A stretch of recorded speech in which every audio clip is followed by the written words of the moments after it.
Thanks for logging on to myfoxhurricane.com. Things are still quiet across the tropics. We've got the banner on there.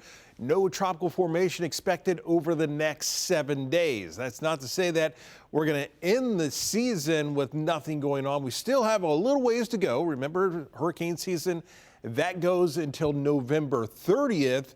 And we continue to get signs that as we head into probably about the second half of next week, that we're going to start to see some lower pressure developing down across the central Caribbean. We're seeing this really strongly from the GFS model, starting to see more and more signs of this from the European model as well, and some of the other various models. So that general idea that maybe we have a broad area low pressure, maybe even something a little bit more than that as we head into the second half of next week. Still, the model's really not showing much consistency with this. It's kind of back and forth on this.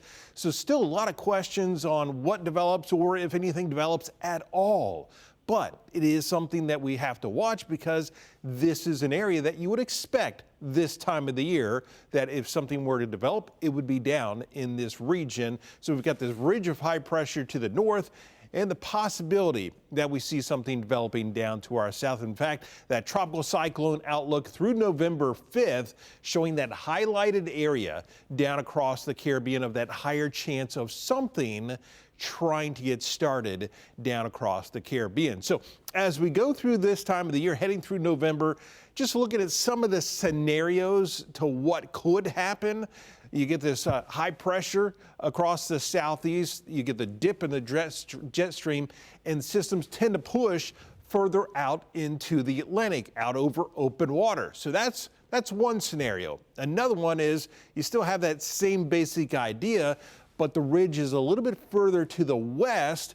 You still have that dip in the jet stream, but a little bit closer to the east coast. So you're still watching these, basically any systems developing, moving out over open waters eventually, but tracking a little bit closer to the east coast. So that's another scenario. And basically what we're talking about here is the most common scenarios that happen as we head through the month of November. And then the other one is the ridge of high pressure basically sitting right over the southeast, extending down over Florida. And this is pretty much what we saw with Nadine. Something develops down here and it pushes to the west over Central America. So a track much more similar to what we saw with Nadine. So we say all this because while it's not completely out of the question that we would get something as far as a hurricane over Florida in November, it's very rare. In fact, going back to 1851, we've only had 3 hurricanes that have made landfall across Florida in all that time. So it's a very rare occurrence. Last time we saw this was actually with Nicole back in 2022. And then when you look at the U.S. as a whole, we've only had 4, the other one up towards North Carolina.